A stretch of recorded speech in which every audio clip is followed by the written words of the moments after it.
Assalamualaikum warahmatullahi wabarakatuh. Perkenalkan, nama saya Aisyah Mardiah dengan NIM 250111003. Berasal dari program studi psikologi, Fakultas Psikologi dan Kesehatan. Di sini saya akan mempresentasikan artikel yang telah saya tulis dengan output berupa PPT atau PowerPoint. Untuk mempersingkat waktu, langsung saja. Baik, di slide pertama yaitu berupa judul artikel yang telah saya tulis, yaitu Sinergi Kesejahteraan Psikologis dan Pemaafan, Strategi Penguatan Kesehatan Mental Remaja Indonesia dalam Kerangka SDGs, yang merupakan tugas MKU Bahasa Indonesia. Slide selanjutnya yaitu identitas penulis. Pada identitas penulis ini yaitu ada nama, NIM, program studi, fakultas, dan sesi penulis, yaitu saya. Selanjutnya yaitu abstrak. Abstrak pada artikel ini ialah kesehatan mental merupakan aspek fundamental yang menentukan kualitas hidup individu, mencakup kemampuan untuk berkembang secara fisik, mental, spiritual, dan sosial, mengatasi tekanan, bekerja secara produktif, serta berkontribusi bagi komunitas. Artikel ini membahas pentingnya kesehatan mental dengan fokus pada dua faktor protektif utama, yaitu kesejahteraan psikologis dan kemampuan memaafkan. Kesejahteraan psikologis yang meliputi dimensi seperti hubungan positif, kemandirian, dan tujuan hidup berfungsi sebagai pilar yang menopang kesehatan mental. Sementara itu, kemampuan memaafkan berperan sebagai mekanisme adaptif untuk melepaskan beban emosional, mengurangi stres, dan memperbaiki hubungan sosial. Kedua aspek ini bersinergi dalam memperkuat ketahanan mental, khususnya pada masa remaja yang rentan terhadap gangguan mental. Data Riskesdas 2018 menunjukkan prevalensi gangguan mental emosional di Indonesia mencapai 6,1% atau sekitar 11 juta orang, yang mengindikasikan urgensi penanganan isu ini. Pembahasan dalam artikel dikaitkan dengan konteks Sustainable Development Goals atau SDGs, menekankan bahwa kesehatan mental adalah komponen kunci dalam pembangunan berkelanjutan. Disimpulkan bahwa intervensi yang mengintegrasikan penguatan kesejahteraan psikologis dan pelatihan pemaafan didukung oleh edukasi dan teknologi digital sangat relevan untuk meningkatkan kesehatan mental masyarakat Indonesia. Pada kata kunci, saya menggunakan 5 kata kunci, yaitu kesehatan mental, kesejahteraan psikologis, pemaafan remaja, dan SDGs. Pada latar belakang yaitu berisi definisi kesehatan mental menurut UU, pandangan WHO tentang kesehatan mental sebagai kondisi menyeluruh, data prevalensi gangguan mental di Indonesia, remaja sebagai kelompok rentan, kesehatan mental sebagai kapasitas adaptif individu, peran kesejahteraan psikologis, peran pemaafan dalam kesehatan mental, dan relevansi SDGs. Selanjutnya yaitu pertanyaan mendasar. Pertanyaan mendasar pada artikel ini ialah bagaimana kesehatan mental berfungsi sebagai aspek esensial yang menentukan kualitas hidup, bagaimana kesejahteraan psikologis berperan sebagai pilar kesehatan mental, bagaimana kemampuan memaafkan berfungsi sebagai mekanisme penguatan mental, bagaimana kesejahteraan psikologis dan pemaafan berinteraksi secara sinergis dalam meningkatkan kesehatan mental, dan bagaimana perspektif para ahli mengenai kesehatan mental dikritisi dan apa relevansinya terhadap pencapaian SDGs. Lalu ada tujuan penulisan. Tujuan penulisan pada artikel ini ialah untuk menguraikan konsep kesehatan mental berdasarkan pandangan ilmiah dan regulasi nasional, menjelaskan pentingnya kesejahteraan psikologis dan pemaafan dalam membentuk kesehatan mental individu, serta mengidentifikasi bagaimana kedua aspek tersebut berperan dalam meningkatkan kualitas kesehatan mental, terutama pada masa remaja. Selain itu, artikel ini juga bertujuan mengaitkan temuan empiris dengan kondisi Indonesia dan relevansinya dengan agenda SDGs. Kemudian ada pembahasan.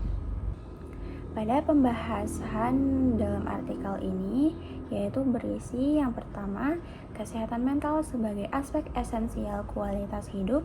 Yang kedua, kesejahteraan psikologis sebagai pilar kesehatan mental. Yang ketiga, pemaafan sebagai mekanisme penguatan mental. Yang keempat, sinergi kesejahteraan psikologis dan pemaafan dalam meningkatkan kesehatan mental. Dan yang kelima, kritis terhadap perspektif ahli dan relevansinya dengan SDGs. Pada kesehatan mental sebagai aspek esensial kualitas hidup. Pada bagian ini dijelaskan bahwa kesehatan mental sangat memengaruhi cara seseorang berpikir, merasakan, dan berperilaku. Orang yang sehat mental mampu berpikir jernih, mengelola emosi dengan baik, dan membangun hubungan interpersonal yang positif. Sebaliknya, gangguan mental seperti depresi dan kecemasan dapat menurunkan produktivitas dan mengganggu fungsi sosial maupun fisik. Data global dan nasional menunjukkan peningkatan kasus gangguan mental termasuk di Indonesia. Kondisi ini menuntut adanya pemahaman mengenai faktor protektif yang dapat memperkuat kesehatan mental masyarakat. Selanjutnya, kesejahteraan psikologis sebagai pilar kesehatan mental.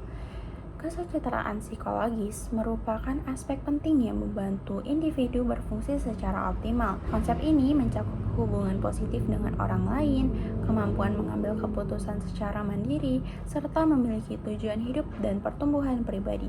Penelitian menunjukkan bahwa kesejahteraan psikologis yang tinggi dapat menurunkan risiko stres, kecemasan, dan depresi. Pada remaja, kesejahteraan psikologis menjadi dasar pembentukan ketahanan mental yang memungkinkan mereka menghadapi tekanan akademik dan sosial.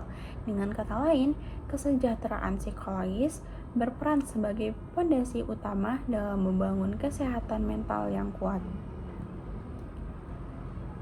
Lalu pada pemaafan sebagai mekanisme penguatan mental, isi ringkasannya yaitu pemaafan memiliki peran penting dalam mengurangi beban emosional akibat konflik atau pengalaman menyakitkan. Proses memaafkan membantu individu mengurangi rasa marah, dendam, dan stres emosional, sehingga dapat meningkatkan stabilitas psikologis. Pada remaja, kemampuan memaafkan berfungsi sebagai perlindungan dari risiko depresi maupun kecemasan. Data penelitian di Indonesia menunjukkan bahwa remaja yang sulit memaafkan memiliki risiko gangguan mental yang lebih tinggi. Oleh karena itu, pemaafan bukan hanya aspek moral, tetapi juga mekanisme adaptif yang sangat relevan dalam kesehatan mental. Selanjutnya, yaitu sinergi kesejahteraan psikologis dan pemaafan dalam meningkatkan kesehatan mental. Pada bagian ini, menjelaskan bahwa kesejahteraan psikologis dan pemaafan tidak bekerja secara terpisah, melainkan saling melengkapi. Kesejahteraan psikologis memberikan kapasitas umum untuk mengatur emosi dan menjalani hidup dengan tujuan, sementara pemaafan menghilangkan emosi negatif yang dapat menghambat kesejahteraan tersebut. Penelitian menunjukkan bahwa individu yang memiliki keduanya secara seimbang memiliki kesehatan mental yang jauh lebih stabil. Pada remaja, sinergi ini penting untuk menghadapi tekanan sosial dan emosional yang kompleks dalam masa perkembangan mereka. Lalu, terdapat kritis terhadap perspektif ahli dan relevansinya dengan SDGs. Isi ringkasan pada bagian ini yaitu pandangan ahli seperti WHO yang menekankan kesehatan mental sebagai kondisi seimbang perlu dikritisi karena belum sepenuhnya tercermin dalam konteks Indonesia yang masih menghadapi tingginya gangguan mental, keterbatasan layanan, dan stigma. Dalam konteks global, kesehatan mental berkaitan erat dengan SDGs, terutama tujuan Good Health and Well-being. Indonesia menghadapi berbagai tantangan seperti keterbatasan layanan, stigma sosial, dan rendahnya literasi kesehatan mental. Partisipasi masyarakat, institusi pendidikan, dan tenaga kesehatan sangat diperlukan untuk memperkuat kesehatan mental nasional. Hal ini sejalan dengan rekomendasi POKAR bahwa komunitas akademik dan publik harus terlibat aktif dalam advokasi dan edukasi. Selanjutnya kita masuk ke kesimpulan. Ada kesimpulan dalam artikel ini yaitu berisi menegaskan bahwa kesehatan mental merupakan bagian penting dari kualitas hidup dan berpengaruh pada aspek emosional, sosial, akademik, dan fisik. Kesejahteraan psikologis dan pemaafan muncul sebagai dua faktor utama yang memperkuat kesehatan mental individu, terutama remaja yang sangat rentan terhadap tekanan. Kesejahteraan psikologis menyediakan fondasi berupa regulasi emosi, hubungan positif, dan tujuan hidup. Sedangkan pemaafan membantu melepaskan beban emosional negatif. Dalam konteks Indonesia, tingginya prevalensi gangguan mental dan keterbatasan layanan menunjukkan bahwa upaya peningkatan kesehatan mental harus dilakukan secara komprehensif dan berkelanjutan, serta selaras dengan pencapaian SDGs. Ada bagian saran dalam artikel ini, yaitu yang pertama, meningkatkan literasi kesehatan mental. Yang kedua, penguatan layanan kesehatan mental berbasis teknologi. Yang ketiga, integrasi kesehatan mental dalam kebijakan nasional. Yang keempat, pengembangan program berbasis komunitas. Yang kelima, penerapan intervensi berbasis pemaafan dan regulasi emosi. Yang keenam, riset berkelanjutan dalam bidang kesehatan mental. Dan yang terakhir, kolaborasi multisektor untuk mewujudkan SDGs. Baik, sekian presentasi yang dapat saya sampaikan. Saya tutup. Assalamualaikum warahmatullahi wabarakatuh.